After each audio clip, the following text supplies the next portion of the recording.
오늘은 이제 여러분 진주에 와서 유학적인 내용 이런 걸 말씀을 드렸는데요. 오늘은 전체적으로 굉장히 어려운 걸 좀 마련을 했습니다. 그래서 이 철학이 이렇게 어려울 수도 있나 이렇게 생각이 될 수 있는데요. 한번 잘 생각해 보시면,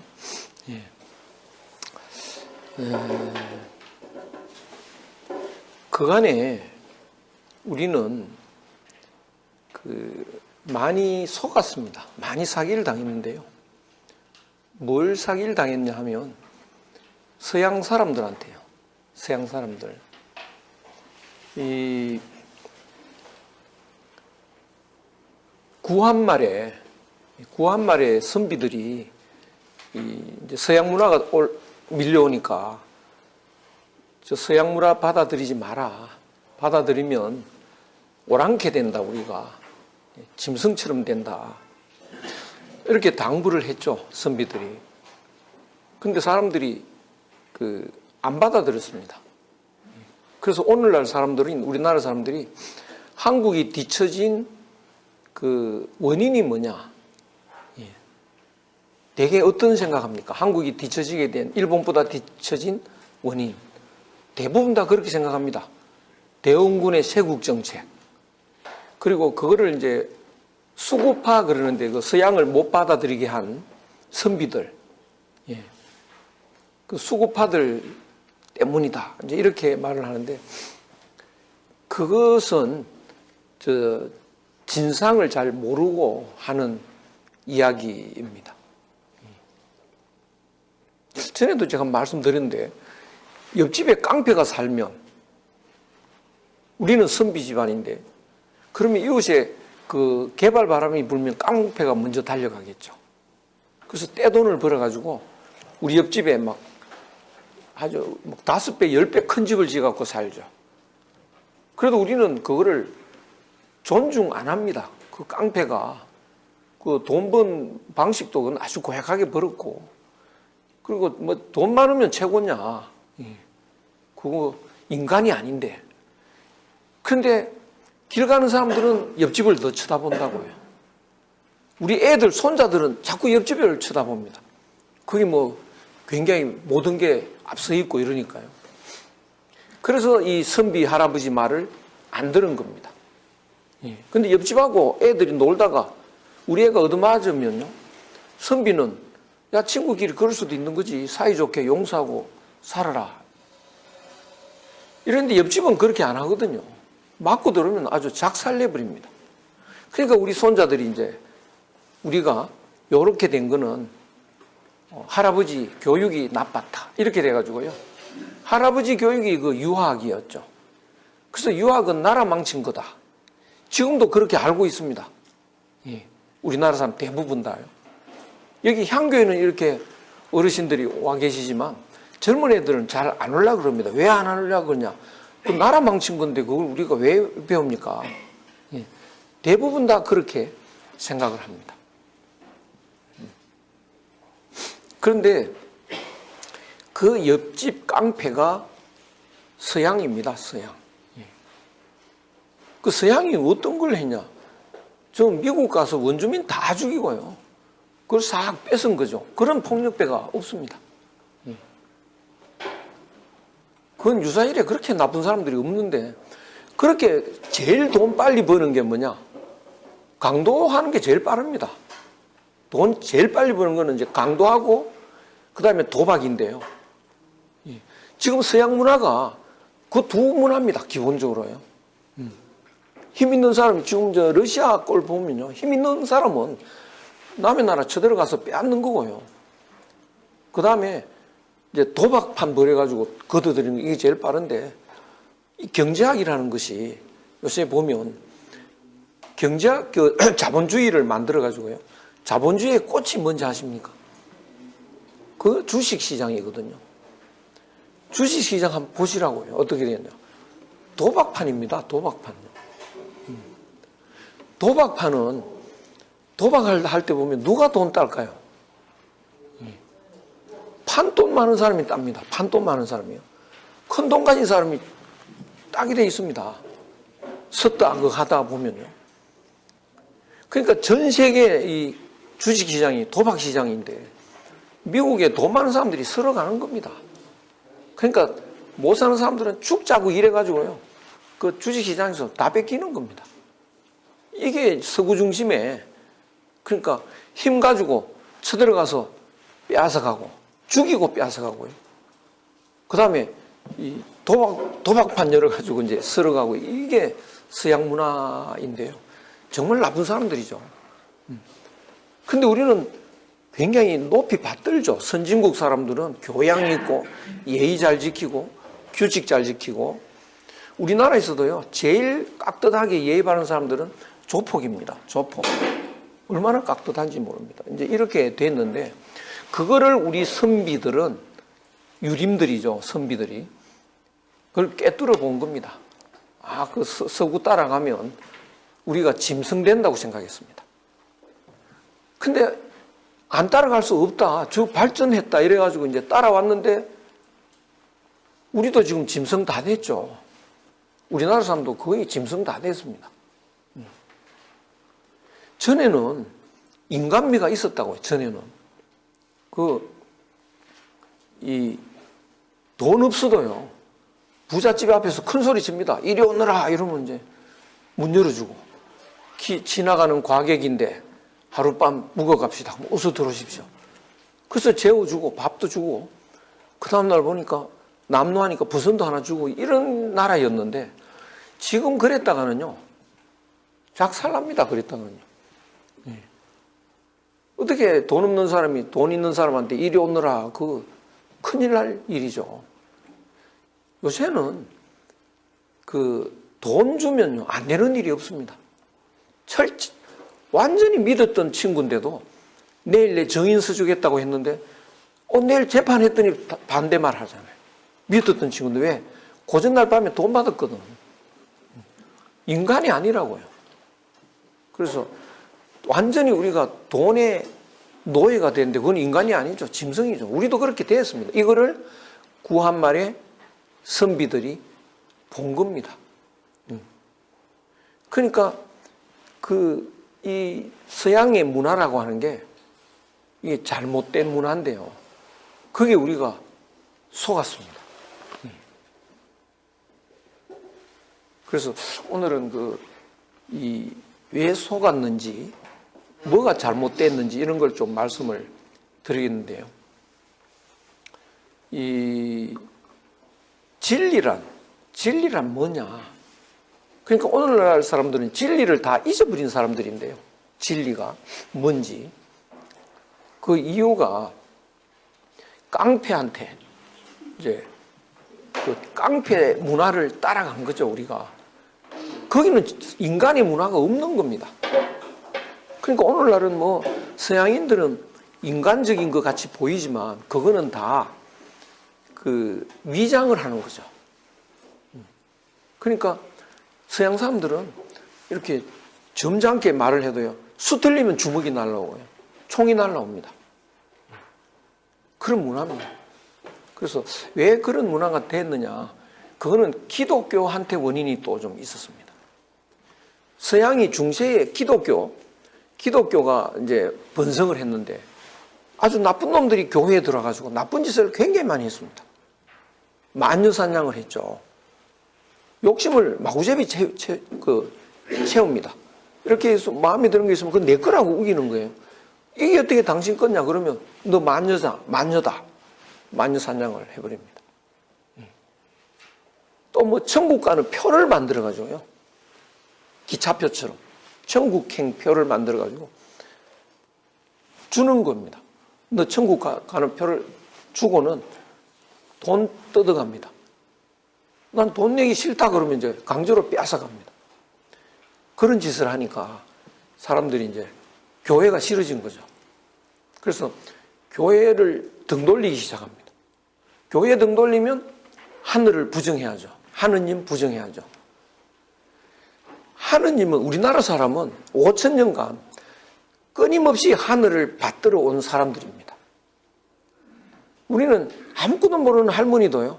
젊은 애가 말 안 듣고 나쁜 짓 하면 이 천벌 받을 놈아 이렇게 말을 합니다. 천벌을 무서워하는 사람들이죠. 그래서 우리는 지금도 민간 마음속에요.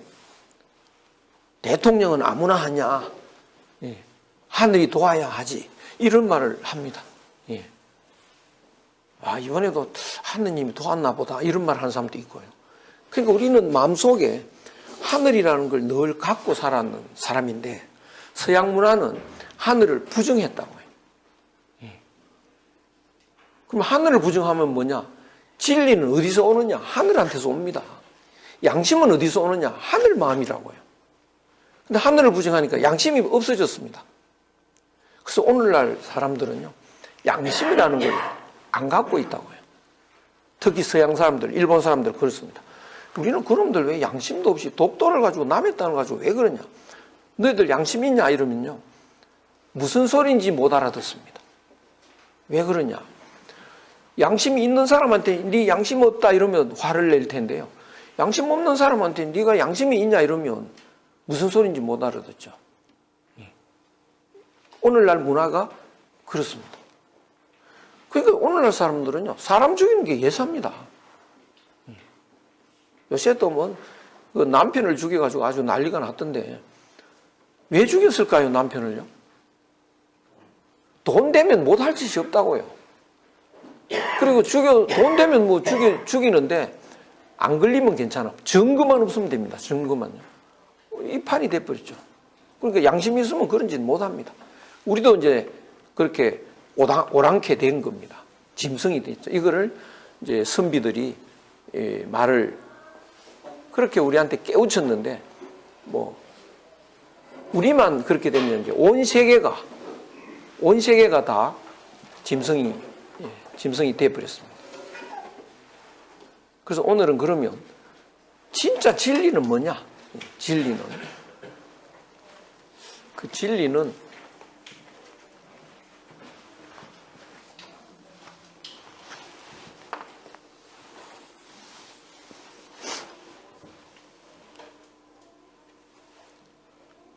저 북쪽에 홀이라는 왕이 있을 거예요.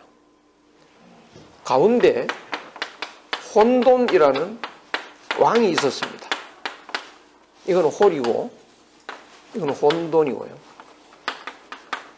남쪽에 숙이라고 하는 왕이 있었습니다.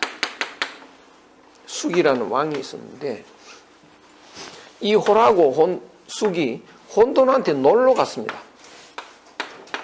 혼돈이 대접을 잘해줬거든요. 대접을 어떻게 하는 게 잘하는 걸까요? 대접을. 맛있는 요리집에 가서 밥 사주고 이러면 대접 잘하는 걸까? 그러면 얻어먹은 사람이 불안합니다. 대접받으면 불안하다고요. 어떻게 갚아야 될지, 무슨 꿍꿍이로 대접하는지 이게 편하지가 않습니다. 그러니까 밥 얻어먹었을 때 제일 편한 경우가 어떤 경우냐? 엄마 밥 얻어먹는 거, 그보다 더 편한 게 없습니다. 그럼 엄마는 밥 정성껏 해서 애를 주는데 애한테 대접했다는 생각이 있을까요, 없을까요? 없습니다. 그러니까 대접했다는 생각 없이 대접하는 겁니다. 그게 제일 편합니다.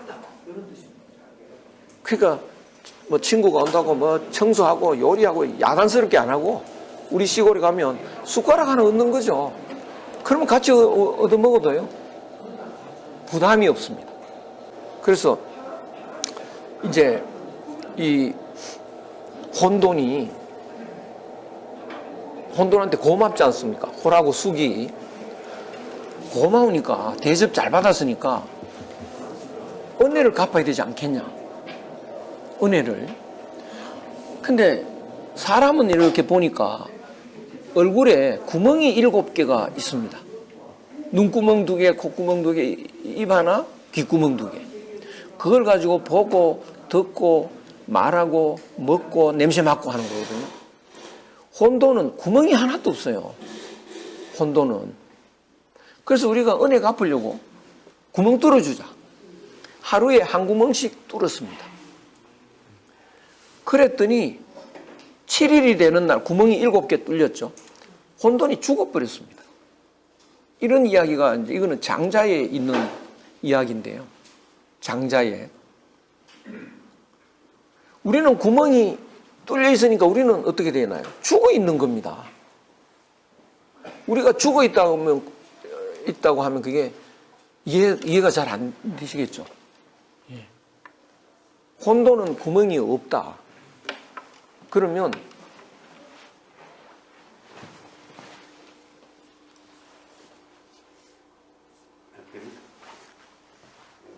요건 제가 지금 막 말씀드린 내용입니다.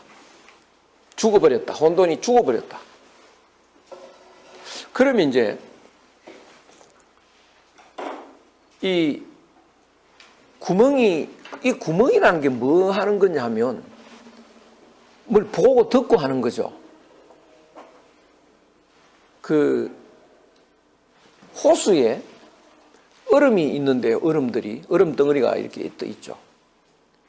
근데 그 호수의 얼음 덩어리는 본질이 그냥 물 아닙니까? 그렇죠? 물이라고요. 그러니까 얼음 덩어리가 100개가 더 있어도 다 똑같은 물입니다. 하나입니다. 덩어리가 다 다른 것 같지만 본질을 안 잊어버리고 본질에서 보면 차이가 없이 다 같습니다. 차이가 없다고요. 그것처럼 이 우주에 물처럼 빈틈없는 키가 있습니다. 눈에는 안 보이지만 그 키가 이제 물이 이렇게 얼었다가 녹았다 하듯이 키가 모였다 흩어졌다 합니다. 우리 몸이라는 건 뭐냐? 키가 모인 거라고요. 근데 다 키가 모여 있는 건데 얼음 덩어리처럼. 그럼 우리는 전부 하나죠.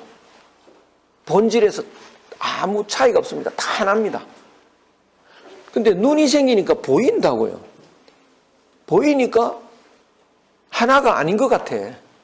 보이는 사람은 당신이고 보는 사람은 나고 이렇게요. 너와 나는 남남처럼 보인다고요. 하나인데. 그러니까 우리가 하나인 줄 모르고 살잖아요. 다 남남끼리 살아가죠. 이게 틀린 생각이죠. 하나인 줄 알아야 되는데요. 나뭇잎이 여러 개가 있는데 그 다 각각 다른 것 같아도 뿌리에서 보면 다 하나죠. 그것처럼요. 형제가 10명이 있다 그러면 사람이 10인 것 같은데 부모에서 보면 하나입니다. 그거. 그래서 우리는 하늘을 없다고 생각하면 우리는 다 남남인데 하늘을 기준으로 보면 우리는 다 하나입니다. 그래서 다 하나인데 하나인 줄 모르게 된 것이 이 구멍이라는 거죠. 그 구멍이 뚫려가지고 우리가 남남끼리 구별하면서 살아간다는 것은 가짜입니다. 진짜를 잊어버렸습니다. 그래서 진짜는 뭐냐? 이 혼돈이 이제 진짜인데요. 진짜는 자연입니다. 자연. 여기 진짜인데요. 그러니까 그 자연은 뭐냐? 전부 구별이 안 된다. 전부 하나다. 이런 뜻입니다. 그러니까 전부 하나면 내가 안다. 나는 많은 걸 알아. 이런 생각을 하는데요. 그건 다 가짜입니다. 하나니까요. 안다는 거는 구별한다는 겁니다. 분간한다는 거죠. 하나면 구별이 안 되죠. 얼음이 100개가 있다. 이건 아는 겁니다. 그건 가짜죠. 하나인 줄 알면 하나면 100개가 아니지 않습니까? 하나뿐이면 구분이 안 되죠. 내가 이게 책상인 줄 안다라고 하는 것은 책상 아닌 것과 구분한다는 겁니다. 그러니까 하나의 세계에서 내가 하나인 줄 알고만 살면 구분이 안 되죠. 구분이 안 되니까 무지, 알지자입니다. 안다는 것이 없습니다. 갓난애는 태어나면서 젖을 빨아먹고요. 송아지도 소에서 나와가지고 이렇게 띠뚱띠뚱 걸어가가지고 어미소 젖 빨아먹습니다. 지가 알고 빨아먹는 거예요? 그냥 그렇게 하고 있나요? 머릿속에서 알고 하는 게 아니고 무지의 상태에서 빨아먹고 있는 겁니다. 그거를 자연이라고 합니다. 자연. 그러니까 아무것도 모르면서 어떻게 살아? 더 잘 삽니다. 자연의 모습으로. 저 나무가 자라는데요. 뭘 알고 자랍니까? 아닙니다. 그것이 그냥 자연입니다. 그러니까 송아지도 자연이고 사람도 자연으로 산다고요, 원래. 근데 머리에 이제 눈, 코, 귀, 입이 작동해가지고 구분하니까 이제 안다고 착각을 하고 있는 겁니다. 무은 말이 없습니다. 말한다는 건 다 구분하는 겁니다. 말한다는 건요. 그래서 우리는 말 없으면 뭐가 안 통할 것 같은데 말 없이 통하는 게 더 잘 통합니다. 원래는요. 나무와 나무 이게 잘 살아도 이게 말 없이 통하고 있는 겁니다. 제일 말 없이 잘 통하는 거는 우리 어머니를 이렇게 보면요. 말 안 해도 반갑고 보기만 해도 좋고 그렇습니다. 그래서 말이 필요 없고 무의자연, 이게 생각이 있으면 생각대로 움직인다고요. 돈 좋지 그러면 돈 쫓아가는 거고요. 근데 그런 생각이 없으면 목적 없이 그냥 자연, 그걸 무의자연이라고 합니다. 무의자연. 그래서 이 숨 쉬는 거, 이게 생각해서 숨 쉬는 거 아니죠. 내가 오늘 숨을 열심히 쉬어야 잘 살 수 있어. 열심히 숨 쉬자. 이거 아니죠. 근데 쉬지 않고 숨을 쉬지 않습니까? 어떻게 숨을 쉬나요? 저절로. 네. 그러니까 사실은 숨 쉬듯이 밥 먹고, 숨 쉬듯이 자고, 이렇게 하는 게 본래 우리의 모습이었습니다. 그런데 그것이 이제 우리의 본래 모습인데요. 본래 모습인데, 이제 눈, 코, 귀, 입이 뚫리니까 나라는 걸 만들어 버렸지 않습니까? 그 나가 가짜입니다. 나가요. 너와 나는 없는 거죠. 그냥 하나인데 나는 이러면 벌써 가짜가 돼버린 겁니다. 그래서 눈, 코, 귀, 입이 만들어낸 겁니다. 나라는 거요. 원래 나 없습니다. 우리나라 사람들이 지구상에서 가장 진리를 많이 가지고 있습니다. 그러니까 우리나라 사람들은 지금도 나라는 말 잘 안 씁니다. 친구야 내 집에 갈래? 이런 말 안 하잖아요. 꼭 말하면 우리 집이라 그러지. 너와 나가 분리 안 된다고요. 한국 사람들은. 우리 아버지라 그러지 내 아버지라고 안 합니다.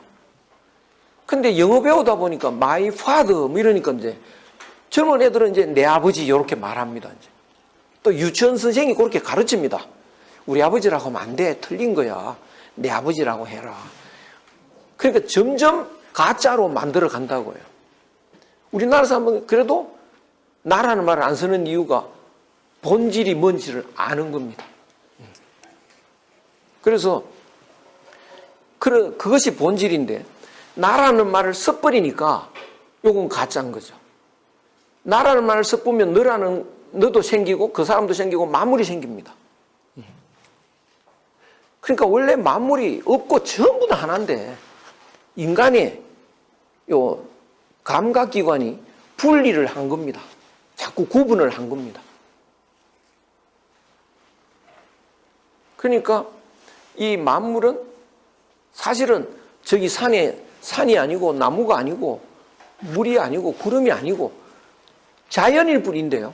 사람이 구분을 해가지고 그 구분하는 의식이 사람이 구분을 하다 보면 의식이 생겨요. 눈, 코, 귀, 입이 다치면 의식이 없습니다. 어젯밤에 눈, 코, 귀, 입이 다쳤잖아요. 쿨쿨 잘 때는 의식이 없습니다. 아무리 의식이 없습니다. 근데 아침에 눈 떠가지고 눈, 코, 귀, 입이 열리면 의식이 살아나죠. 의식에서 이제 온갖 생각을 하죠. 그래서 하나인 세상인데 구분이 안 되는 건데 저것도 산이라 그러고 나무라 그러고 구름이라 그러고 물이라 그러고 그거는 누가 만들었을까요? 그렇게 구분한 건 누굽니까? 나의 의식이라고요. 내 마음이라고요. 그것을 불교에서 일체유심조라고 합니다. 일체가 이 모든 것은 오직 마음이 만들었다. 이렇게 말하는 겁니다. 그럼 내 마음이 안 만들면 나무가 아니냐? 나무가 없냐? 있죠. 나무가 아닌 상태로 있습니다. 뭐냐? 하나의 상태로. 좀 어려운 이야기죠, 이거. 일체 유심조. 그런 뜻입니다. 여기 어르신들이 여럿 있다. 아닙니다. 다 하나인데요. 그래서 하나인데 저절로 이렇게 앉아 계시는 건데 우리는 나라고 해버리니까 가짜가 돼버린 겁니다. 예. 나는, 내 집은, 이거 다 가짜입니다. 그러니까 우리 집 그러면 좀 덜 가짜죠, 아무래도. 그러니까 요거는 다 가짜의 세계니까 이제 가짜로 나는 구별하니까 아는 게 생긴다고요. 말도 생깁니다.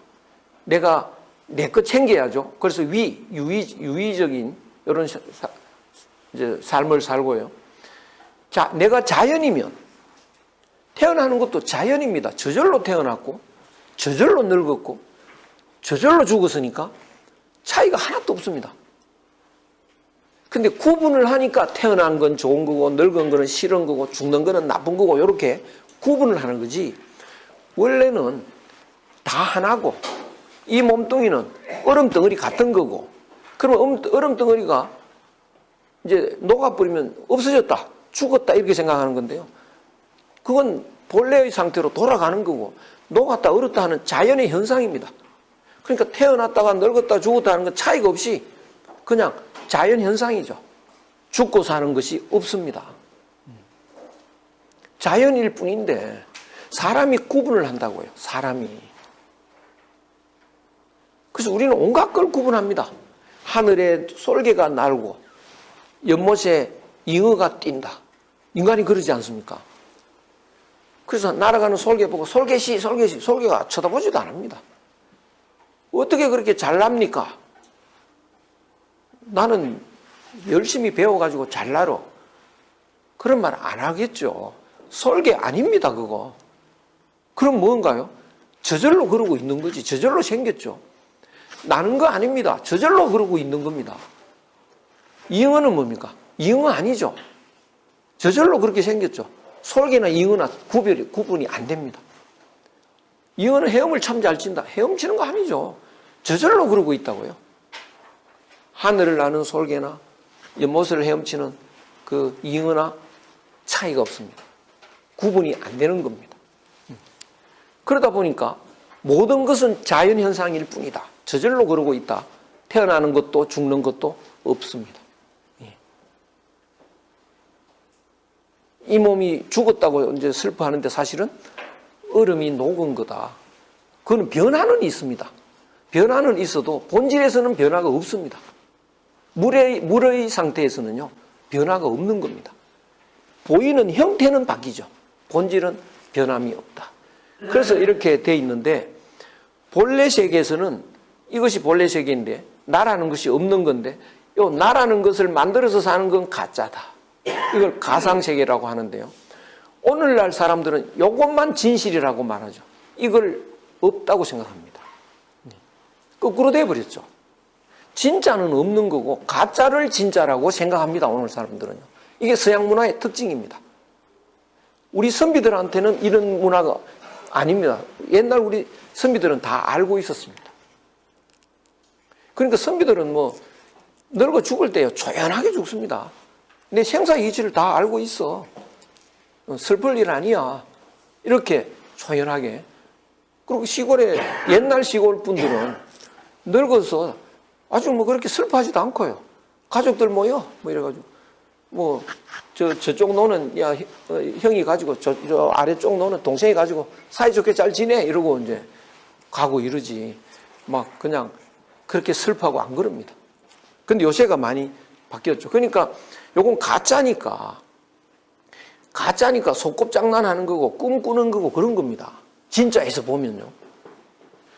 그러니까 사실은 어젯밤에 쿨쿨 잘 때가 진짜고요. 낮에 눈 뜨고 다닐 때가 가짜인 겁니다. 거꾸로. 그러니까 가짜로 사는 거는 꿈꾸는 거와 같으니까 그 가짜는 속꿉장난하는 거와 같으니까 꿈에 내가 부자 되면 부자 된 건가요? 꿈 깨고 보면 아무것도 아니죠. 꿈에 많이 살았다. 그건 사는 것도 아닙니다. 그러니까 우리의 이 삶이 꿈같이, 꿈 같은 가짜니까 살아도 사는 게 아니죠. 그래서 죽었다고 표현한 겁니다. 그럼 우리는 열심히 산다는 건 사실은 진짜로 사는 게 아니고 죽어서 사는 거니까, 예, 죽은 모습들이 돌아다니는 거다. 이렇게 이해할 수 있습니다. 그래서 이 진짜를 알아버리면 이제 소꿉장난하는 사람들한테 끼어들까요? 안 끼어들까요? 애들이 소꿉장난을 하죠. 애들이 소꿉장난하면서 야, 너는 임금이다. 그러면 임금은 임금 자리에 앉아 있고 애들이 전하 뭐 이러고 있고 소꿉장난할 때 보면 너는 장군이야. 그럼 또 뭐 장군이고 너는 뭐 의사야. 그러면 또 의사 노릇하고 그럼 또 흙을 이렇게 담아가 밥 먹는다고 흉내내고 이러지 않습니까? 소꿉장난하는 애들이. 그러면서 이제 길 가는 아저씨가 이렇게 길을 가는데 애들이 아저씨 우리 소꿉장난 같이 하세요. 이거 재밌습니다. 그 아저씨가 할까요? 안 할까요? 소꿉장난 그래 같이 하자고 할까요? 너희들이나 해라 라고 할까요? 너희들이나 해라 그러겠죠. 예. 정치한다고 막 지금 대통령 됐다 임금 됐다 이거는 소꿉장난이죠. 진짜 임금이 어디 있습니까? 임금 인간들이 그렇게 이렇게 나누는 겁니다. 걔가 임금한테 안 짖을까요? 예. 임금 따로 있는 게 아닌데 소꿉장난하고 있는 겁니다. 니는 선생해라. 니는 뭐 해라. 의사해라. 뭐 이런 식으로요. 그러니까 진짜의 삶을 사는 사람이 지나가면서 우리 같이 합시다. 안 해. 그렇죠. 조선 선비 중에 그 소꿉장난 하는 길에 들어가지 않은 대표적인 선비가 있습니다. 누군지 아십니까? 다 아셔야 되는데. 누굴까요? 대표가. 남명선생입니다. 남명선생이 이 철학을 환하게 아십니다. 이 철학이 이제 요 장자에 들어있는데요. 남명이라는 글자도 장자에 나옵니다. 굉장히, 그래서 우리나라 선비들은 겉으로는 말 안 해도요, 장자 다 속으로 다 알고 있습니다. 이 철학을 모르는 사람이 없습니다. 그래서 이제 남명선생이 그 장자를 예를 들면, 이제 장자가 낚시를 하고 있었습니다. 낚시를 하고 있는데, 그 초나라 왕이 사람을 보내왔어요. 그 사람은 뛰어난 사람이니까 총리로 임명을 해야겠다. 빨리 가서 차비하라 그래라. 임명장 보낼게. 그러니까 이 사람이 신부름꾼이 헐떡헐떡 와서 지금 장 선생 좀 그럴 때가 아닙니다. 빨리 준비하세요. 지금 총리 됩니다. 그러니까 장 선생이 뭐라고 하느냐. 앉아라. 거북이가 두 마리 있는데요. 거북이. 한 마리는 진흙통에서, 진흙밭에서 이게 삽니다. 온몸이 아주 추하죠. 진흙투성이죠. 먹을 게 부족합니다. 가서 이제 하나 먹고, 또 배고파서 또 허우적 기어가서 또 하나 먹고, 뭐 이렇게 살아가. 또 한 마리 거북이군요. 깨끗합니다. 아주 반질반질하고요. 부잣집 거실에 딱 걸려 있습니다. 너 어느 거북이 될래? 이렇게 묻습니다. 심부름꾼은 어느 거북이 되겠다고 하겠습니까? 우리는 어느 거북이가 좋겠습니까? 거실에 걸려 있는 거북이가 좋겠죠. 깨끗하니까. 아니잖아요. 그죠? 이 심부름꾼이 진흙탕의 거북이가 낫겠습니다. 그래? 빨리 가라. 나는 진흙탕의 거북이다. 이런 말을 합니다. 남명선생도 똑같아요. 벼슬이 계속 내려오지 않습니까? 그 소꿉장난 안 하죠. 다 거부합니다. 단성 현감이 이제 됐는데 바로 그 사직서를 쓰죠. 아이고 그 사직서 그거는 바로 사형당할 사직서를 씁니다. 그래도 이제 워낙이 대단하니까 정말 사형 받을 뻔했습니다. 그래서 이제 신하들이 말려가지고 남명을 사양 내리면 나라가 흔들립니다. 안 됩니다. 이래가지고 이제 그때 문정왕후가 참았던 겁니다. 그 철학이 바로 여기에 참된 진리의 세계를 알고 있고요. 그래서 그런 철학이 이제 진리의 세계에서 소요유한다라는 말이 있는데, 이 지리산 근방에서 소요유하는 삶을 사셨죠. 그 덕전성을 앞에 그 산천제인가요? 산천제가 아니고 산천제네요. 산천제에서 이렇게 유유하시면서 사셨습니다. 그래서 사람들은 가상세계에서 사니까 행복할 수가 없습니다. 가짜니까요. 이걸 이제 우리는 기본적으로 알아야 될 필요가 있습니다. 그러니까 유학이라고 해서 사수상경만 공부해갖고는요, 다양할 수가 없는데요.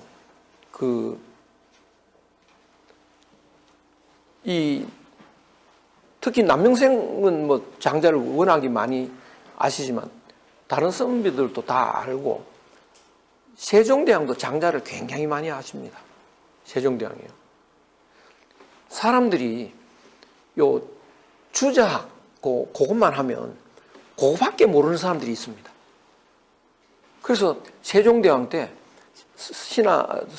신하들이 불교를 너무 공격을 합니다. 불교를요.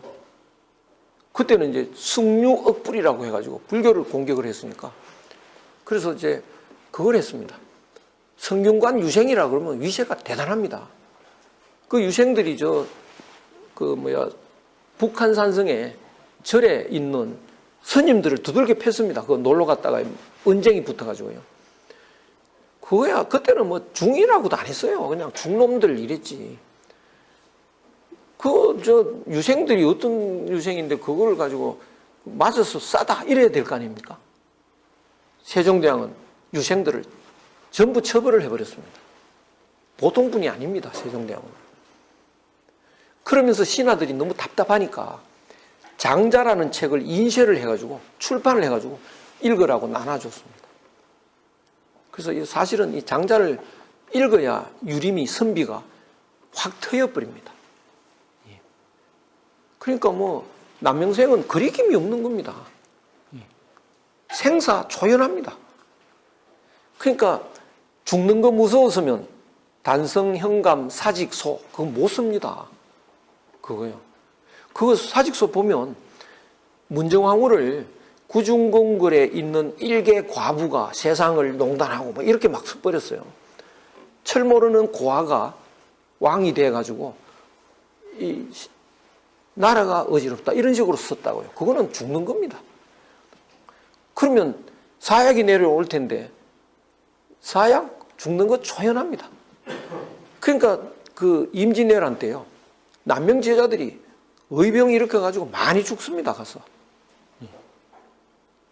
그런 이런 생사를 초월하는 철학이 있는 거죠. 그런데 사람들이 그걸 모르고 오늘날 특히 서양 중심의 이 문화는 진짜는 없다고 하고 가짜만 진짜라고 하고 가짜의 삶을 사니까 행복할 수가 없습니다. 가짜로 살아서 행복할 수가 없죠. 그래서 산다는 것은 꿈꾸는 거니까, 가짜니까. 산다는 건 속꿉장난하는 거니까. 산다는 건 좀비라는 게 이게 이제 이 죽은 사람, 좀비라고 하죠. 서양말로. 좀비처럼 사는 거고요. 뻐꾸기 새끼를 기르는 뱁새 같은 거다. 이 욕심이 가짜입니다. 하늘맘이 진짜고요. 그런데 오늘날 서양 문화는 가짜만 있고요. 하늘맘은 없습니다. 요 욕심만이 진짜 마음인 줄 알고요. 산다는 거는 욕심 채우는 건데 이 욕심은 가짜고 내 진짜 마음을 없애버리고 이 몸속에 들어와 있다고요. 마치 뱁새 둥지에 들어온 뻐꾸기 새끼 같은 겁니다. 근데 뱁새는 그 죽기 살기로 키우잖아요. 뻐꾸기 새끼를. 원수인데요. 너무 불쌍하지 않습니까? 원수한테 그렇게 이 지극정성으로 말이죠. 인간도 똑같아요. 우리 인간이 욕심 채우느라고 눈이 빨개져 있는데 그 욕심이라는 게 뻐꾸기 새끼입니다. 그거 키우느라고 정신없습니다. 뻐꾸기 새끼를 잘 키운 뱁새가 행복할까요? 못 키워낸 그 뱁새가 행복할까요? 둘 다 불행하지만 누가 덜 불행하냐 이거지. 뻐꾸기 새끼 잘 키운 뱁새가 덜 불행할까요? 잘 못 키운 뱁새가 덜 불행할까요? 못 키운 뱁새가 덜 불행하죠. 알고 보면 잘 키운 뱁새는 너무 억울하죠. 출세한 사람들이 다 뭡니까? 뱁새 잘 키운 겁니다. 저 뻐꾸기 새끼 잘 키운 사람들입니다. 대부분 다 그렇습니다. 그래서 사실은 출세한 사람들이 훨씬 더 억울한 삶을 사는 겁니다. 몰라서 그렇죠. 그리고 욕심 채우는 삶을 살다 보니까 욕심에 빠져가지고 욕심에 빠져서 아기처럼 돼버립니다. 욕심에 빠지면 어떻게 될까? 욕심 채우려고 하는데요. 욕심은 채우면 더 커집니다. 그러니까 욕심 채울수록 더 배가 고파요. 그걸 악이라고 합니다. 먹어도 배가 고픈 거 이게 악입니다. 굶주린 귀신이죠. 오늘날 사람들이 그렇습니다. 돈 저만 하면 됐는데 왜 더 벌려고 할까? 돈 가진 사람은 더 배고파요. 예. 욕심이 더 많으니까요. 여기 진주는 그런 일이 없는데 저 동해바다의 정동진이라든가 이런 데는요. 논값이 갑자기 막 100배 올라가지고 뭐 논면마저 있던 사람이 100억, 200억 막 돼버렸습니다. 그 사람들 지금 다 폐인이야. 거의 다 폐인 다 됐습니다. 200억 있으면요. 은행에 넣어놓고 이자만 받아가지고도 뭐 여행도 다니고 행복하게 살면 되잖아요. 그런데 왜 폐인 될까요? 200억 있으니까 이제 막 되게 기분이 좋았는데요. 200억 되고 보니까 2천억 가진 사람이 눈에 보이기 시작합니다. 잽이 안 되거든요. 200억만 가져도요. 세상이 다 바뀌었습니다. 은행 이제 장화 신고 있다가 은행에 가니까 지점장이 쫓아나와가지고 지점장실에 모셔가가지고 차 대접하고 그 밖에 일은 내가 다 알아서 하겠습니다. 차만 드시고 계십시오. 일 싹 봐주잖아요. 벌써 기분이 막 달라졌지 않습니까? 그런데 보니까 2천억 가진 사람은 대접이 또 완전히 다른 거라. 200억 갖고 양이 안 찹니다. 그럴 때에 이제 딱 누가 옵니다. 당신 200억을 은행에 넣어놓으면 얼마 이자 받습니까? 그거 받지. 그게 돈입니까? 어떤 사람은 100억 가지고 2천억 만들었는데 그런 사기꾼이 딱 들어오거든요. 그 다음부터 200억 날립니다. 날리고 나면 이제 이게 폐인돼 버리지 뭐. 전에 같으면 돈 없이도 살았는데 이제는 이게 못 삽니다. 이제 허전해가지고 맨날 소주 마셔가지고요. 폐인 다 됐습니다. 그러니까 이게 돈이라는 게 이렇게 욕심은 채우면 더 커지니까 채워도 배고픈 아귀가 되고 맙니다. 욕심을 채우는 사람은요, 중독자로 바뀔 수밖에 없습니다. 술을 자꾸 마시거나 담배를 자꾸 피우면 이거는 이제 안 되니까 이제 담배를 그만 피우자. 새해에 이제 작심을 합니다. 근데 담배 피우고 싶은 건 욕심이고요. 피우면 안 되겠다는 건 자기가 절제하려고 하는 건데 이 욕심은 확확 커지니까 절제력이 못 따라가면 그걸 뭐라고 하느냐? 중독자라고 하죠. 그럼 이제 여기는 중독자 아닌 사람들이 대부분인데요. 그 대신에 뭐가 중독이냐? 돈에 중독돼 있습니다. 그래서 현대인들은 거의 99% 돈 중독자입니다. 그저 사는 게 늘 돈. 모든 기준이 돈입니다. 진주는 좀 덜 할지 모르겠는데 서울이나 좀 대도시로 가면 집 살 때 기준이 돈입니다. 요 집 사면 나중에 얼마 될까? 그러면 안 되죠. 집이라는 건 자기 사는 겁니다. 내가 사는데 이게 살기 좋은가? 뒤산이 있고 공기 좋고 이러면 됐다. 그 기준이 아니고요. 집값이 얼마나 올라갈까? 이 기준으로 산다고요. 그건 벌써 돈에 중독된 사람들입니다.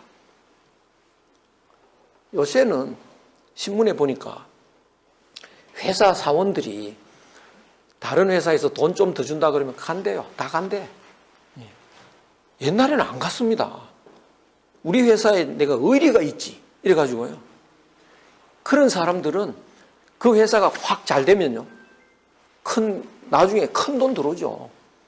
근데 의리 없이 월급 좀 더 준다고 이렇게 가면요. 거기서 또 돈 좀 더 주는데 없나 이러면요. 나중에 아무도 안 믿어줍니다. 눈앞에 돈에 쫓아다니다가 큰 코 다친다고 해요. 그런데 중독자는 그거 안 되는데 뭐. 예, 중독자로 삽니다. 꽃뱀에 물려서 억울하게 사는 중생의 모습이다. 꽃뱀이라는 게 많습니다. 대통령병 걸린 사람 많죠. 국회의원만 돼도 대통령병 걸리죠. 권력이라는 꽃뱀, 예. 돈이라는 꽃뱀, 명예라는 꽃뱀, 우리를 유혹하는 것이 다 꽃뱀이라고요. 거기 눈 멀어서 불행하게 살아갑니다. 이거는 이제 말씀을 아까 드렸는데 거북처럼 산다. 진리를 아는 사람은요. 예. 봉황처럼 산다. 봉황처럼 산다는 게 뭐냐? 장자가 이렇게 위나라로 가고 있는데 위나라에 그 장관 하던 사람이 장자 오면 내 자리가 위태롭다. 그 사람이 더 앞서 뛰어나니까. 그래서 유언비어를 막 퍼뜨립니다. 그 장자는 뭐 비리가 많고 어쩌고 저쩌고. 장자가 그걸 들었어요. 듣고는 하는 말이 봉황이 있는데 하늘을 날아가는데 오동나무가 없으면 안 앉아. 예. 계속 날아가죠. 연실이라는 그 독특한 열매가 있는데요. 그 뭐 대나무 열매라고도 하고 그러긴 하는데 그 열매가 아니면 안 먹습니다. 예천이라는 게 경북 예천이 그 예천인데요. 그 물이 달콤한 옹달샘을 예천이라고 하는데 그 예천물 아니고는 안 마십니다. 그래서 봉황이 이렇게 날아가는데 올빼미가 썩은지를 한 마리 물었습니다. 이거 횡재를 한 겁니다. 썩은지를 물고 있는데 봉황이 날아오니까 뺏길까 봐요. 꽥 놀래가지고 숨는 겁니다. 그래서 봉황이 이렇게 보면서요. 그거 줘도 안 먹어. 줘도 안 먹어. 요새 뭐 장관 하려고 뭐 하다 보면요. 막 비리가 올라오고 이러면 끝까지 부정하고 끝까지 뭐 나는 법을 안 어겼다 이러고 남명생은요. 줘도 안 먹습니다. 그거. 장관 하라고 줘도 안 해. 이런 철학이 이제 진리에 사는 사람은 그렇습니다. 퇴계생은 갔다가 도로 나오는 거죠. 남명생은 아예 가지도 않고요. 그렇습니다. 그래서 이제 본래 세계는 혼돈, 자연, 도인데 가상 세계는 좀 쉬었다 해야 되겠죠. 이 시간이 자꾸.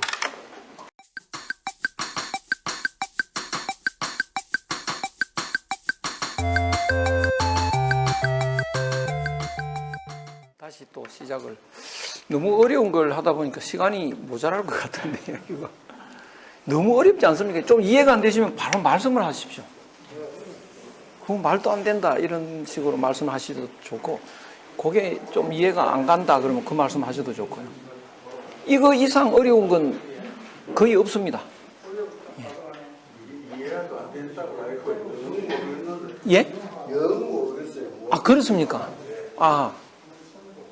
아이고 다 그렇습니까? 다 이해가 되십니까? 이거 굉장히 어려운 걸 제가 지금 예.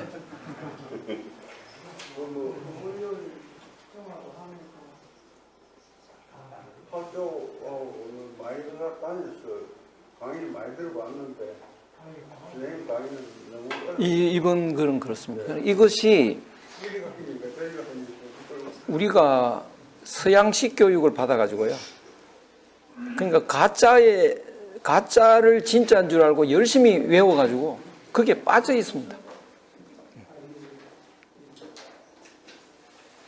그래서 제가 오늘은 아무래도 어렵지 않을까 그러면서도 이게 전체의 그 진리의 핵심이기 때문에 이걸 아셔야 나머지가 다 정리가 되기 때문에 한 번은 이걸 해야 되지 않을까 이런 생각을 했었죠. 다 이해가 안 되시면 그건 정말 곤란한데. 하여간 천천히 한번 뭐 되는 데까지. 원리가 알면 쉽거든요. 예? 원리가 알면 쉽을 텐데 예. 원리로 다 입증을 못하니까. 예. 그렇죠. 그러니까 우리가 처음부터 어릴 때부터 참 꿈속에서만 계속 살다 보면 그게 진짜가 돼가지고 그걸 꿈이라는 게 이해가 잘 안 되는 거죠. 예.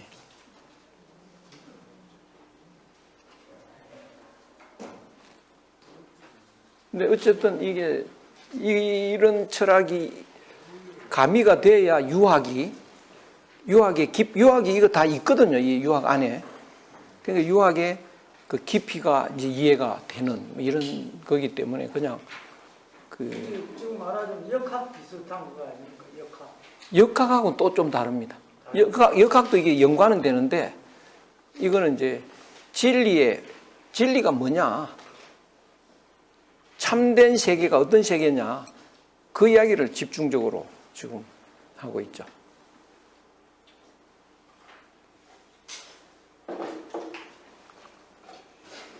그러니까 여기서 나다 너다 이렇게 구분하고 살아가는 거 이것이 이제 가짜라는 건데요. 진짜는 나와 너가 구분 안 되는 게 진짜고 본질은 물이 본질인데 얼음도 물이거든요. 그러니까 호수에 얼음 덩어리가 2개 있다 그러면 2개라 그러면 그건 가짜라는 거죠. 하나여야지. 얼음에 원래 물이 본질이거든요. 그러니까 우리가 눈이 없으면 얼음을 2개라고 안 봅니다. 그냥 물일 뿐인데 형태를 눈으로 보니까 얼음 덩어리가 2개 있는 건데 본질은 물이거든요. 그러니까 본질을 우리가 잊어버리니까 2개라고 합니다. 안 잊어버리면 그 둘로 보면 안 되는 거죠. 형제가 2사람이라고 안 합니까? 그렇죠? 그런데 형의 세포도 아버지 세포, 동생의 세포도 아버지 세포죠. 아버지는 하나죠. 그러니까 형제도 하나입니다. 나무가 하나 있는데 가지를 잘라가지고 삽목을 하잖아요. 나무 한 나무에서 삽목을 10개를 잘라가지고 10개를 심었습니다. 그러면 열나무라고 하지 않습니까? 근데 그거는 삽목하기 이전의 나무를 몰라서 열나무라고 하지. 그 처음에 잘랐을 때 그 나무를 알고 있으면 한 나무입니다, 다. 이해가 되십니까? 예. 그러니까 10명이 있어도 형제가 하나입니다, 그거. 그거를 이제 전부 나무가 부모 나무라면 그걸 다 잘라가지고 하나씩 만드는 거니까 그 이야기를 하는 거죠, 핵심은. 유전자는 그게 한계에서 나왔는데 예. 그래도 우리가 같은 유전자 받으면서도 이 사람 성질 틀리고 형님 성질 틀리고 예. 동생 틀리고 예. 그렇죠. 그러니까 본질은 하나인데도 이제 요 나무를 여러 개 심어 보면 하나 잘라가지고 그 토양에 따라서 과일 맛도 조금씩 다르고요. 그러나 원통은 똑같아요. 원바탕은 같습니다. 그렇게 이해하시면 더 이해가 빠를 수 있습니다. 그러니까 사실은 나도 있고 너도 있고 만물이 다 있다 요렇게 보는 거는 그 본질은 하나인데 사람들이 나무가 열나무가 있다. 원래는 한 나무였는데 한 나무를 잊어버리고 열나무라고 하면 다들 열나무라고만 알았는데 사실은 이거 한 나무라고 하는 그 이야기를 못 알아듣는다고요. 그런데 원래 그 한 나무를 안 잊어버린 사람은 이거 다 한 나무지 뭐. 그 이야기를 좀 하는 겁니다. 그러니까 우리가 각각 남남끼리 우리가 살아간다. 이것도 원래 하나인데 그러니까 우리 사촌은 다 남남이잖아요. 근데 할아버지는 하나거든요. 할아버지 세포니까. 육촌끼리는 정조 할아버지 세포니까 우리 다 당군 할아버지 세포지 뭐. 다 하나라고요. 근데 그거를 잊어버리니까 그러니까 효자는 부모와 하나인 줄 아는 사람입니다. 효자는요. 부모를 홀대할 수 없죠. 바로 난데 뭐 내가 나를 홀대 못 하잖아요. 그래서 부모한테 효도하는데 효자는 형제간에 위에 있습니다. 예. 형을 보면 부모 보는데 뭐 동생을 봐도 부모 얼굴인데 뭐 그러니까 효도하는 사람은 부모와 하나이기 때문에 형제가 하나 돼버립니다. 형제가 하나 되니까 큰아버지하고도 하나 되죠. 사촌하고도 하나 되죠.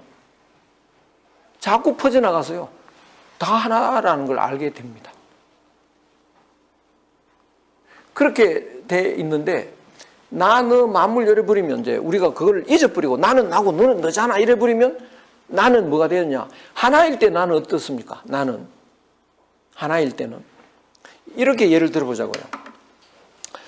이제 나무를 잘라가지고 요 가지를 잘라서 여기 심었습니다. 작년에 심었습니다. 그럼 요건 한 살이죠. 이 나무는요. 이 나무는 뭐 100년 돼서 뭐 100살 아닙니까? 근데 이 나무가 과연 한 살이냐 이거죠. 이 나무가. 지금 1년째 크고 있는데 작년 이전에는 이 나무가 없다가 생겼냐? 어디서 왔나요? 그 나무 가지잖아요. 그게 100살이면 요 나무도 100살이죠. 그래야 되는 거 아닌가요? 우리는 한 살인 줄 알지만 본질을 알면 이거 100살입니다. 예. 아버지 나이는 우리 아버지가 좀 살아계시면 110살인데 112세인데 저는 이제 72이니까요. 40년 차이 나는데 우리 아버지도 72입니다. 예. 우리 아버지도. 어떻게 그렇게 말할 수 있냐?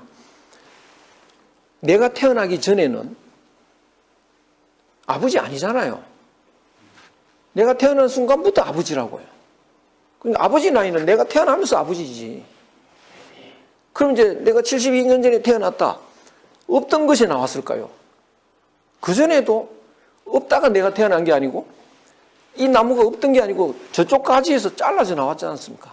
아버지 세포 떼 나온 거죠. 그러면 나는 72살 아니잖아요. 내 세포가 아버지 세포 아닙니까? 그럼 112살이죠. 그렇죠? 그런데 아버지가 112살 아니잖아요. 할아버지가 150살이면 그럼 나도 150살이죠. 언제부터 존재했나요? 지구가 있으면서 그때부터 지금까지 있었습니다. 그러니까 우리 유전자를 조사하면요. 저 옛날부터 살아왔던 경험들이 유전자 속에 있대요. 할아버지 유전자도 있고요. 뭐 우리 유전자 속에 물고기 때 유전자도 여기 들어있대요. 그러니까 그 어머니 뱃속에서 물고기 모양이 있대요. 처음에. 그래서 물고기에서 이렇게 살아온 그 진화해온 거 하면서 다 거친다는 겁니다. 뱃속에서. 그런데 뭐 500년 전에 할아버지가 있다고 하자. 계셨다고 하자. 그러면 할아버지에서 또 아들 열이 나오고 수분이 나오고 이러면 이제 자꾸 퍼져가지고 갈라먹기 해가지고 여기는 이제 저한테는 그 500년 전에 할아버지의 세포에 자꾸 그게 뭐 아주 100분의 1, 1000분의 1이 있는 것 같은데 안 그렇다는 거예요. 안 그래. 뭉턱 들어오는 게 있다는 거죠. 예컨대 수많은 우리 조상 중에 한 조상의 유전자가 왕창 들어오는 경우가 있는 거죠. 그러면 그 유전자는 굉장히 유사하겠죠. 그걸 전생으로 이해할 수 있습니다. 그러니까 형제 간에도 사촌 간에도 상당히 다른 게 있는데 그 유전자를 받을 때 수많은 조상 중에 뭐 많이 받는 게 작게 받고 그런 게 있나 봐요. 그렇긴 한데 어쨌든 우리는 내 나이가 70은 아니다. 예. 요 나무가 이쪽 가지에서 나왔으니까 이 나무가 100살이면 이것도 100살인 거고 이 가지는 또 다른 가지에서 또 나왔죠. 그러면 150살이고 그러면 언제부터 내가 있었을까? 아주 태초부터요. 예. 이렇게 봐야 됩니다.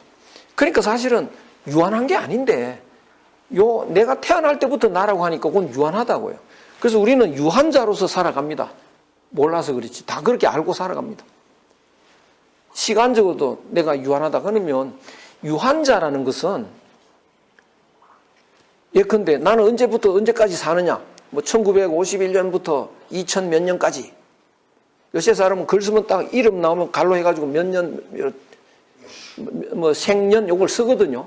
생년, 그 다음에 죽은 해, 이렇게 쓰는데, 그게 유한한 삶을 사는 건데요. 유한한 삶을 살 수 있기 위해서는 무한한 시간이 있어야 됩니다. 1951년에 태어날 수 있기 위해서는요, 그 이전에도 시간이 있어야 됩니다. 2000년도에 죽는다는 것은 죽은 뒤에도 시간이 있을 때 그게 가능합니다. 그러니까 유한자가 성립되려면 무한자가 있어야 이게 성립이 됩니다. 이거는 이해되십니까? 예. 요 몸은 유한하죠.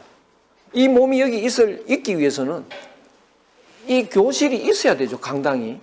강당이 없다면 이 몸이 여기 못 있습니다. 이 강당이 있으려면 요 진주가 있어야 되죠. 진주가 있으려면 대한민국이 있어야 되죠. 지구가 있어야 되죠. 우주가 있어야 되죠. 이 공간이, 유한한 공간이 있기 위해서는요, 무한한 공간이 있어야만 가능합니다. 그러니까 유한자가 있다고 하는 것은 무한자가 있기 때문에 가능한 이야기라고 해요. 무한자가 있기 때문에. 무한자를 뭐라고 하느냐? 하늘이라고 하고 신이라고도 하고 하느님이라고도 합니다. 나는 무신론자야. 그건 말이 안 됩니다. 너는 유한자잖아. 맞지? 그러면 무한자가 있는 거죠. 무한자가 없으면 유한자가 없습니다. 이것도 이해가 되시겠죠? 예. 그러면 이제 유한자로 살면 어떻게 되느냐? 유한자로 살면 사람들은 유한자라고 하는 순간 본래 세계는 모른다고 잊어버린다고 해요. 눈에 보이는 건 이것만 보입니다. 이 하늘도 안 보이고, 예, 신도 없는 것 같고, 하느님도 없는 것 같고요. 요것만 보이니까, 요거는 뭘 해야 되느냐? 남끼리 살면서 경쟁해야 되는 거죠. 경쟁은 이쪽으로 가는 겁니다. 이쪽은 하나 되니까, 이쪽에 가면 하나니까 경쟁이 없죠. 갈라치기 하는 게 이제 경쟁이니까 이쪽을 향해서 달려갑니다. 사람들이 다 그렇게 살아갑니다. 그런데 이 경쟁을 자꾸 하는 길은 어디까지 가서 경쟁하느냐? 죽을 때까지 하는 거죠. 이 방향은 죽음을 향해서 가는 겁니다. 그러니까 사람이 유한자로서 살면서 열심히 남하고 경쟁하면서 사는 이 삶은 목적지를 죽음을 향해서 계속 달려가는 거죠. 누구나 그렇게 살아갑니다. 죽음을 향해서요. 이렇게. 다 그렇게 산다고 생각을 하는데 조금 생각이 다른 사람은 있습니다. 이렇게 사는 게 싫다라는 생각을 하는 거죠. 난 늙기도 싫고 죽는 것도 싫다. 그 길 말고는 인생길이 없냐? 예. 공자도 그런 생각을 했습니다. 그러다 보니까 옛날 뛰어난 사람들은 죽음에서 벗어나는 길이 있는 것 같다는 거예요. 그래서 중용에 사람들은 다 자기가 똑똑하다고 말한다. 그런데 그 함정으로 몰고 가는데 왜 피하지 않지? 사람들이? 함정으로 가면 거기서 벗어나야 되죠. 그런데 왜 안 벗어나고 거기 가느냐 이거지. 그 함정이 뭡니까? 저승길입니다. 죽음의 함정이죠. 거기서 벗어나야 되는데 안 벗어나면서 자기가 똑똑하다고 우긴다는 거예요. 그건 중용에 나오는 말입니다. 예. 그럼 벗어날 길이 있느냐? 나는 유한한 거니까 이제 늙어 죽으러 가는 길로 가는 건데 벗어날 길이 있느냐? 벗어날 길이 있습니다. 어떻게 해요? 이렇게 방향을 바꿔야 됩니다. 이쪽으로 가야 됩니다. 이쪽으로. 이쪽으로 가면 뭘 만납니까? 여기 하늘이 있잖아요. 하늘을 만나는 거죠. 하늘 만나는 것을 유학에서는 천인합일이라고 합니다. 하늘과 사람이 하나 되는 거. 예. 천인합일이죠. 그러니까 길을 바꾸라는 겁니다. 이 사람들이 다 이쪽으로 열심히 달려가는데 이렇게 바꿔라 이쪽으로 길을. 예. 이쪽으로 가려면 어떻게 되느냐? 유한한 나를 자꾸 키워가야 됩니다. 그러면 유한한 내 속에 사실은 몰라서 그렇지, 요 보면요.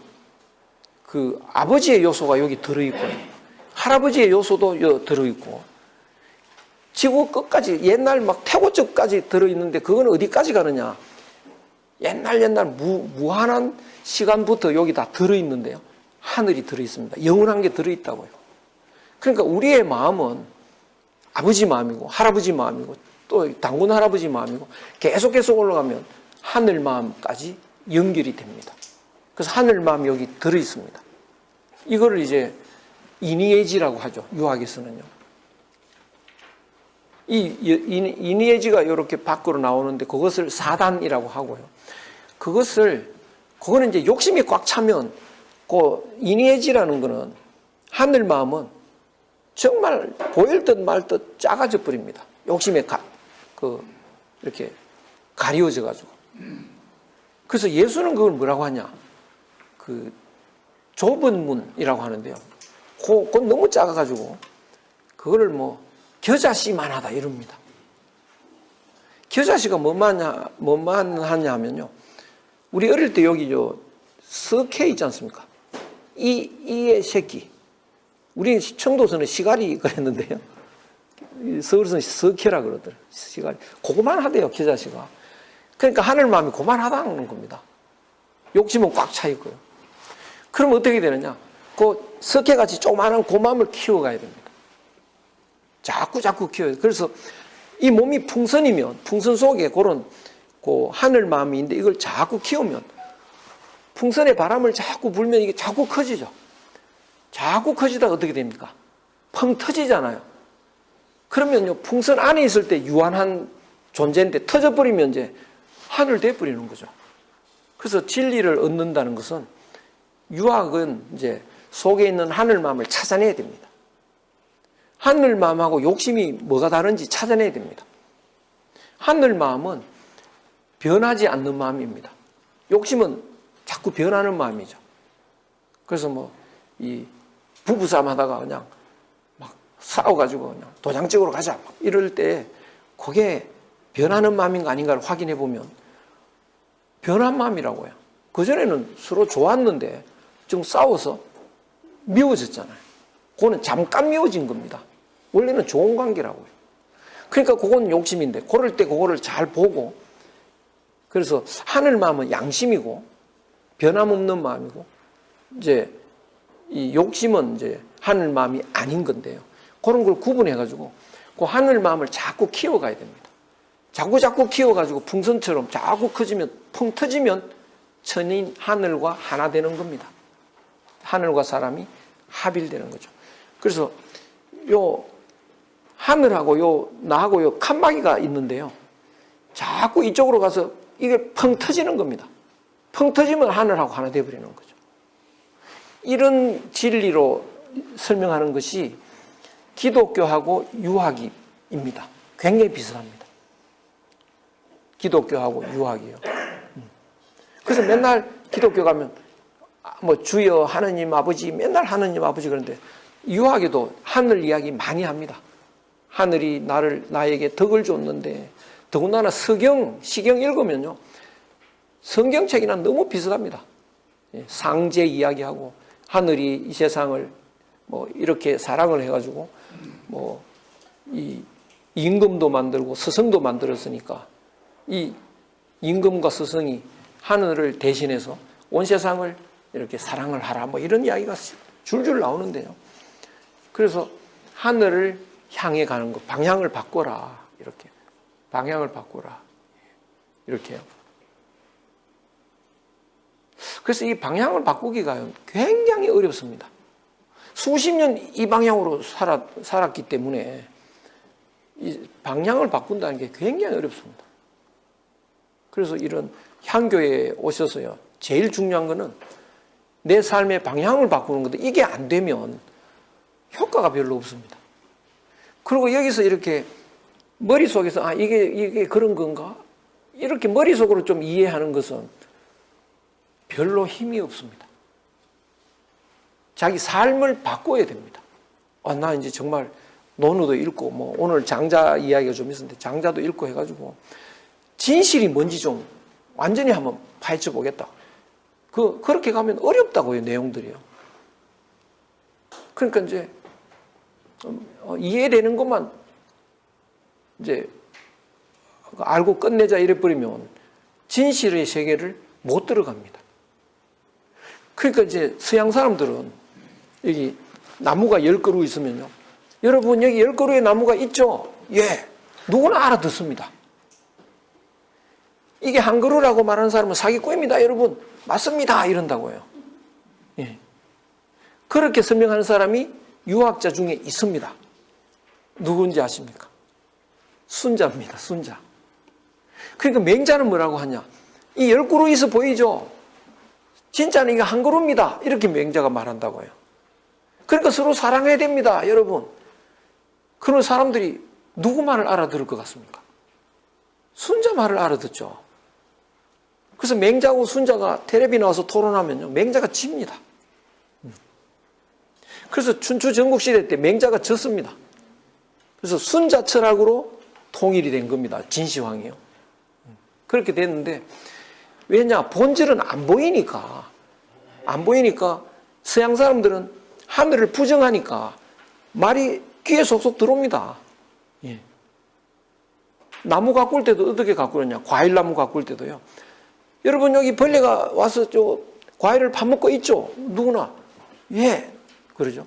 어떻게 해야 될까요? 농약 쳐야 되겠죠? 맞습니다. 그러면 이제 이 벌레 성분을 연구해야죠. 그래가지고 농약을 쳐가지고 퇴치해야 되지 않겠습니까? 박수치고 맞아.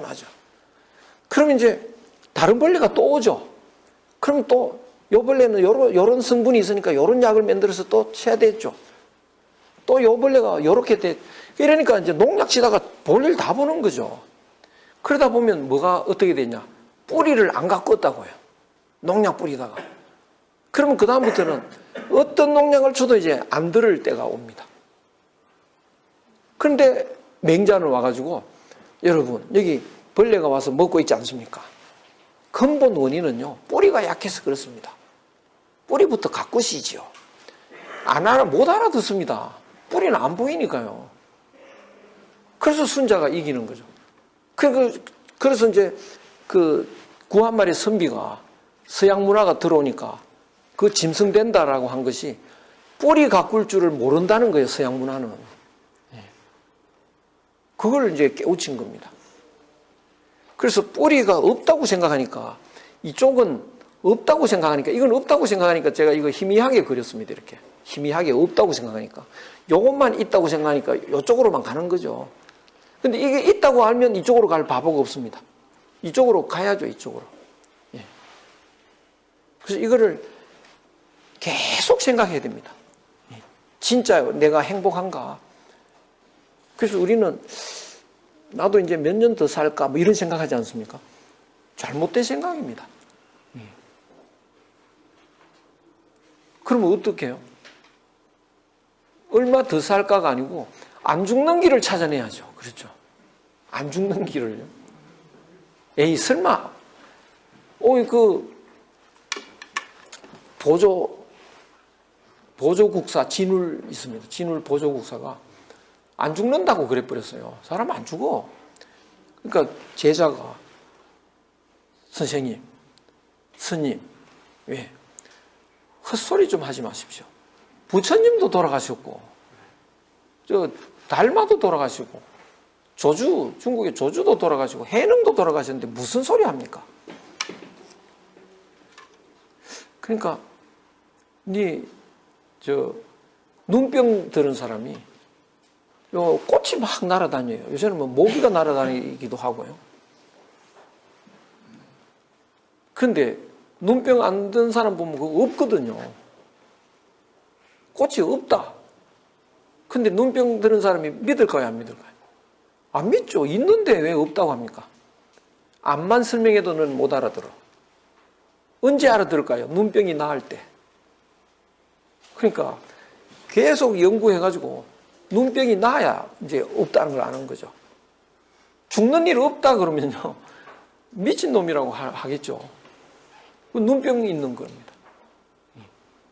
그래서 그 죽는 게 있다라고 하는 것은 내 마음속에 욕심이 있고 하늘 마음이 있는데 욕심으로 판단할 때 그렇게 판단을 합니다. 하늘 마음이 되는 순간 깨달음이 옵니다. 사람 안 죽는다. 여러 가지 이유로 안 죽습니다. 얼음이 녹았다고 해서 죽는 거 아니거든요. 본래 모습으로 돌아가는 거고, 또 우리는 죽기 싫은 이유가요. 뭐 참 죽기 싫다. 어떤 사람은 뭐 자듯이 가버리면 좋겠다 뭐 이러는데, 왜 죽기 싫은가? 왜? 집착 때문입니다. 내가 올겨울에 죽으면 내년 봄에 우리 손자 결혼식이 있는데 그거는 봐야 될 텐데, 이런 생각을 하고요. 그럼 내년 봄까지 살면 또 어떻게? 이제 그 다음 해에 우리 손자가 애를 낳을 텐데 그건 또 봐야 될 텐데, 자꾸 그게 죽기 싫어지는 거죠. 근데 그건 다 욕심 속에 갇혀 있으니까. 욕심은 집착이 있습니다. 욕심은 끈적끈적합니다. 악교같이요. 그러니까 우리 마음도 끈적끈적한 마음이 있는데요. 아침에 무슨 일이 일어났는데 계속 끈적거리는 거 있죠. 그거 욕심인데, 주위의 사람들이 또 이렇게 뭐 술 같은 거 먹다 보면 끈적거리는 사람 있지 않습니까? 달라붙고 이런 사람. 욕심이 많은 사람이죠. 평소에 가만히 있다가 술 한잔 하면 이제 이게 드러나는 건데요. 욕심 없는 사람은 있는 듯 없는 듯 그렇습니다. 끈적거릴 게 없습니다. 죽는다 그래도 씩 웃고 있고 이렇습니다. 그거. 이렇게 되는데, 그거는 이제 욕심에서 갇혀서 나타나는 현상입니다. 죽는다는 것은요. 그러면 어떻게 마음 바꾸면 바뀝니다. 그렇게 되는 건데, 그래서 그 길로 가는 방법은 뭐냐? 이렇게 돌았어야 되는데요. 요 돌아선다는 게 무진장 어렵습니다. 그래서 그 맹자에도 뜻을 세우라 그럽니다. 무슨 뜻을 세울까요? 돌아서겠다는 그 각오를 하라는 거죠. 논어에도 그거 나옵니다. 먼저 말을 해. 뭘 말하라고? 이쪽으로 가는 길이 학문의 길입니다. 학문의 길. 나는 학문의 길로 가겠다고 무슨 선포를 하라, 말을 하라. 심심풀이로 왔다 갔다 그거 안 된다는 거예요. 나는 길을 바꾸겠다. 지금까지 사는 방식하고 반대로 이쪽으로 가겠다, 이쪽으로. 그래야 이제 시작이 되는 거지. 그거 아니면 죽으러 가는 이 길로 가면서 그냥 지식이 좀 느는 것밖에 없다고요. 뭐 이야기야 좋은 이야기지 뭐 이런 거 맙니다. 너는 맹자 말은 다 좋던데 뭐 현실성이 있겠어 뭐 그래 살아가지고 요새 세상에 맞기는 하나 뭐 이런 생각을 하는 거죠. 이쪽을 바꾼다는 게 정말 어렵습니다. 이쪽으로. 예.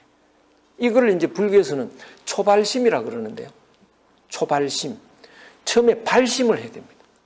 그게 안 되면 절에 백날 왔다 갔다 해도 헛거죠. 초발심. 그래서 진울 보조국사도 초발심을 굉장히 강조하고요. 맹자도 입지, 뜻을 세우는 거 굉장히 강조하는데요. 그것은 바로 내가 삶의 길을 하늘 만나러 가겠다.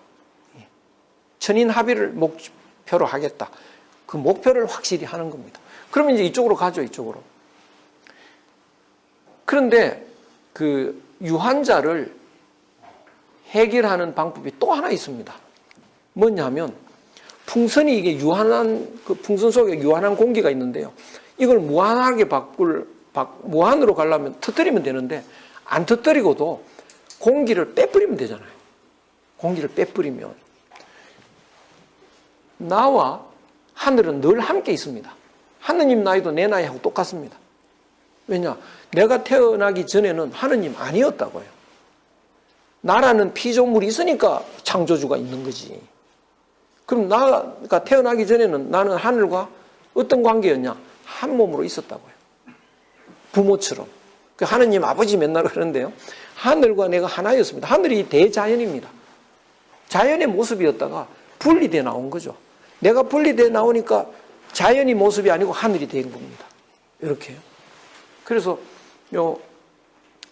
그렇기 때문에 나를 없애버리면, 그래서 불교에는요 하늘 이야기 안 합니다. 불교에는 신을 이야기하지 않습니다. 왜냐? 신을 만나러 안 가는 겁니다. 어떻게 하냐? 나를 빼버리면 되는 거죠. 그 방법이. 그러니까 나를 없애버리면 나도 없으니까 하늘도 없어지는 거죠. 나도 없고 하늘도 없으면 뭐가 돼버립니까? 혼돈의 본래 세계가 돼버립니다. 하늘을 만나버리면 요 칸막이 없어져 버리죠. 그러면 하나가 돼버리죠. 그러면 혼돈이 됩니다. 그래서 목적지는 혼돈입니다. 목적지는 남과 내가 분리되지 아는 분리되기 이전에 내 본래 모습으로 돌아가는 거죠. 어떻게 돌아가느냐? 나를 요 하늘 마음을 키워서 하늘을 만나서 가는 방법이 있고 나를 빼버리고 없애버려서 가는 방법이 있습니다.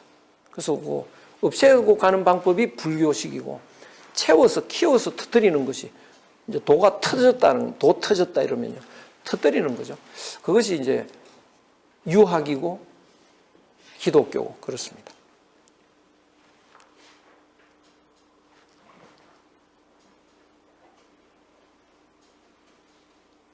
이거는 방황을 통한 인생 농사인데 그 철학적 방황을 왜 해야 되느냐 하면 이게 이렇게 가다가 이쪽으로 이렇게 방향을 바꾸기가 너무너무 힘드니까 이게 골똘히 내 인생이 이게 뭐냐 이렇게 살아서 무슨 의미가 있냐 심각하게 한번 고민을 하셔야 되는 거죠.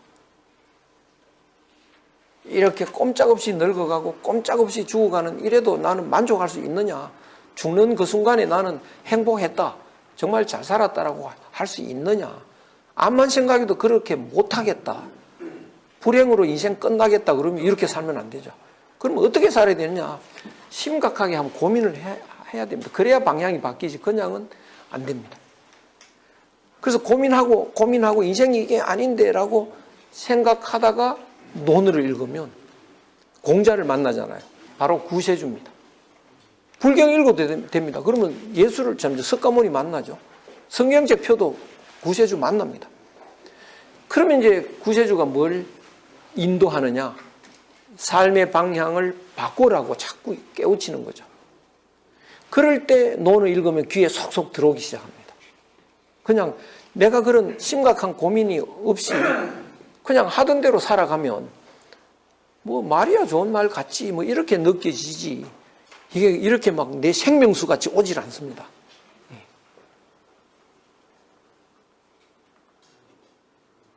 그런데 사실은 그 길을 바꿔서요. 이 길을 바꿔서 여기까지 가야 되는데요. 여기까지 와 있는 사람은 길 바꾸고 나면 갈 길이 너무 멀지 않습니까? 젊었을 때 길 바꾸면 가는 길이 빠른데 그러니까 우리는 이제 연세가 많이 들었으니까 굉장히 다급하다고요. 시간이 그렇게 많지 않습니다. 그러니까 다급하다 소리를 굉장히 귀에 따갑게 말하는 사람이 예수입니다. 예수 다급하다는 게 뭐가 다급하냐? 하다 보면 이제 숨이 가빠 오는데 뭐 금방 숨이 가빠 옵니다 이거. 아직 뭐 창창이 많이 남았다 아닙니다. 휙 하고 이제 인생이 끝나거든요. 그때는 이제 길을 돌이킬 수가 없습니다. 여기 이제 죽는 순간에 여기 다가가 보면요. 이걸 길을 못 돌린다고요. 그때는 이제 끝나는 거죠. 그걸 심판이라 그럽니다. 우리가 예컨대 뭐 학교 시험 치면 대학교 가겠다 그러면 대학교 입학시험이 그게 심판이거든요. 그러니까 입학시험이 지금 한 달 남았다 그러면 심판의 날이 한 달 남았다 이럴 거 아닙니까? 그때 통과 안 되면 떨어지는 거죠. 그것처럼 죽음의 순간이 딱 오면 이제 살아날 길이 영원히 없어진다고요. 그때 보면 이제 제 길로 간 사람과 안 간 사람은 이제 딱 갈림길이 되는 거죠. 그러니까 그때는 심판의 날이 다가오면 이제 돌이킬 수가 없으니까 다가오기 전에 곧 다가올 테니까 심판의 날이 가까웠다 막 귀에 따갑게 말하는 거죠. 빨리 작심을 하고 인생을 바꾸라. 인생 바꾸는 게 뭔지 아십니까? 지금까지 이쪽으로 왔다가 이쪽으로 바꾸는 게 부활이라고 해요. 죽었다 살아나는 게 아닙니다. 부활이라는 게요. 그렇게 가는 겁니다.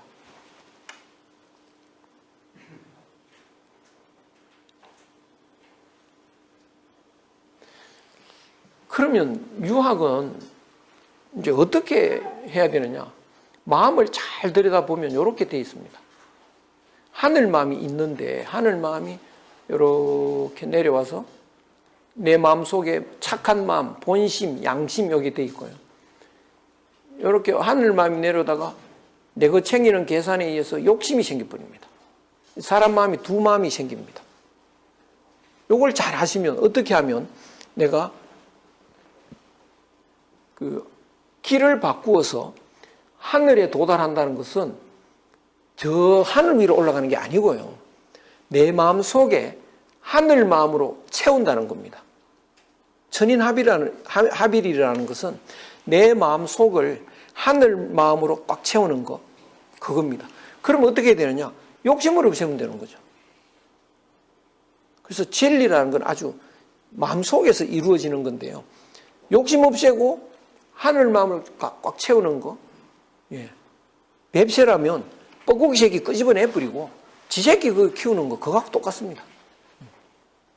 그러면 이제 뱁새가 뻐꾸기 새끼가 누구고 내 새끼가 누구고 알아야 되지 않습니까? 예. 근데 뱁새가 그건 모른다고요. 뻐꾸기 새끼를 지 새끼인 줄 아는 거죠. 그건 억울하게 사는 건데요. 그러니까 사람도 자기 마음속을 이렇게 보면 욕심이 있는데 이게 진짜 내 새끼인지 진짜 원래 내 마음인지 그걸 알아야 되죠. 모르면 그 뱁새 새끼, 뻐꾸기 새끼 못 끄잡아내죠. 그러니까 자기 마음을 들여다보고 욕심이라고 할 때는 그걸 끄집어내버려야 됩니다. 욕심이 계속 고개를 내밉니다. 뭐라고? 뱁새가 자꾸 뻐꾸기 새끼가 고개를 내밀죠. 뭐라고 내밉니까? 먹이 줘, 이렇게요. 먹이 줘, 자꾸 소리 지르죠. 욕심이 이렇게 고개를 내밉니다. 채워줘, 이렇게요. 남명생은 칼을 여기 차고 다니십니다. 그리고 그걸 뭐 하냐? 욕심이 고개를 내밀면 목을 쳐버리는 거죠. 그러니까 실제로 그 칼을 가지고 목을 치느냐? 그건 아니고 상징적으로 이렇게 들고 다니시면서 마음으로 이렇게. 그래서 그 칼 차고 다니면 그래도 마음이 항상 목을 쳐야지 그 의식을 안 잊어버리잖아요. 그래서 욕심이 쑥 나오거든요. 그럼 또 목을 칩니다. 사촌이 논 샀대요. 그러면 막 기뻐야 되는데 배가 아프거든요. 지금 어떻게 나도 안 샀는 논을 샀지? 그 마음이 쑥 나오잖아요. 그거 욕심이라고요. 그럼 또 칼로 잘라버려야죠. 그거 이제 욕심 없애는 좋은 방법이기도 합니다. 그래서 제일 먼저 하늘 마음을 알아야 되죠. 하늘 마음을. 그래서 이 뻐꾸기 새끼인지 지 새끼인지 알아야 그걸 끄집어내죠. 그럼 어떻게 하면 알까? 그게 이제 경물치지라는 건데요. 쉬우면 좋은데 이게 쉽지 않습니다. 그래서 공부를 좀 많이 해야 되는 거죠. 경물치지 이거 해야 되고요. 경물치지의 중요한 방법 중에는 하늘 마음은 나한테만 있는 게 아니고 모두에게 다 있습니다. 모두에게요. 쇠붙이한테도 있고요. 돌멩이한테도 있고 다 있습니다.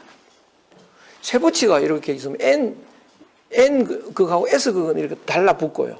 N 극끼리 붙으려면 갖다 대면 튀어나가죠. 그 자석 같은 거. 그렇죠. 그것이 모두 다 그렇습니다. 사람도 남자 여자가 울리면 이게 달라붙는데요. 남자끼리 같이 붙으라 그러면 튀어나가죠. 근데 요새 동성연애 하는 사람들은 그거 왜 그럴까? 그건 실성한 사람이죠. 제정신 아닙니다.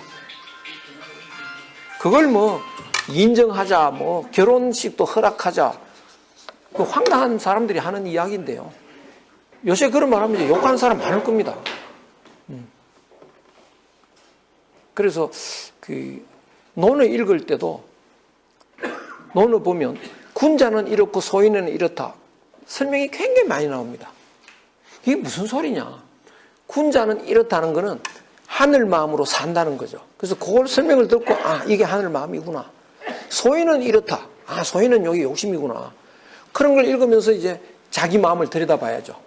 나는 군자의 모습으로 살고 있나? 소인의 모습으로 살고 있나? 그 논하고 대조해보니까 요때 요 마음은 소인의 마음이구나. 그건 칼로 잘라야 됩니다. 요때는 군자의 마음이구나. 그거는 내 새끼야. 그거는 보존을 해야 되죠. 그런 방법을, 그래서 그 경전, 논어맹자 읽을 때도 그냥 읽는 게 아니고 그걸 그런 목적의식을 가지고 읽으셔야 됩니다. 그 다음에 예에 맞게 살면 됩니다. 욕심이 나올 때 이거는 그대로 나오면 예가 아니고 남하고 시비 붙고 싸우는 건데요. 요걸 틀어막는 게 예입니다. 예에 맞게. 그래서 늘 예에 맞게 이렇게 사는 거고요. 그 다음에 욕심이 왜 생기느냐 이걸 알아가지고요. 욕심이 생기는 원인을 차단하면 됩니다. 그럼 욕심이 왜 생기느냐? 욕심은 내 것 챙기는 계산 때문에 생깁니다. 하늘 마음은 항상 내 마음속에 들어있습니다. 하늘은 이 몸을 충실히 살도록 인도를 합니다. 밤에는 하늘이 뭐라고 합니까? 자라고 말하죠. 그 자라고 하는 말이 귀로 안 들리고 느낌으로 옵니다. 잠이 옵니다. 이건 하늘이 자라고 하는 겁니다. 그러면 어떻게 해요? 자면 됩니다. 예. 자면 되죠. 그런데 내 것 챙기는 계산을 한다고요. 지금 자면 본전 못 찾았잖아요. 돈 다 잃었는데 뭐. 그러면 내 것 챙기는 계산이 뭐라고 명령을 합니까? 야, 자지 말고 본전 찾아. 이럴 거 아니에요. 잠이 확 달아난다고요. 그러니까 요건 자고 싶은 마음인데 여기서 내 것 챙기는 계산 때문에 잠이 확 달아나 버렸죠.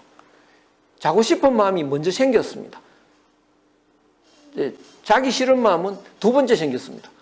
요 두 번째를 우리 한자로 아라고 합니다. 아시아 할 때 아자가 두 번째고요. 두 번째 생긴 마음이죠. 악입니다. 악. 그 욕심이 악이죠. 그러면 뭐가 악이냐? 졸릴 때 안 자는 거. 예. 여기 예컨대 여기 이제 향교에서 논어 읽으러 가자. 논어 읽는 공부가 생겼다. 그러면 하늘은 가서 읽으라고 할까요? 가지 말라고 할까요? 어떨 것 같습니까? 야, 그거 빨리 읽어야 돼. 어영부영하면 인생 끝나. 행복하게 살아야지. 하늘이 명령을 한다고요. 가봐야지. 이 느낌이 살짝 올라옵니다. 그럴 때 또 뭐가 올라올까요? 무슨 마음이? 에이, 뭐 바쁜 세상에 거기 가서 뭐 재미도 없는 거가 뭐 해? 뭐 이런 생각이 또 확 들어오죠. 그게 이제 내 것 챙기는 계산이라고요. 거기 가면 돈 준다던가? 돈 안 줘.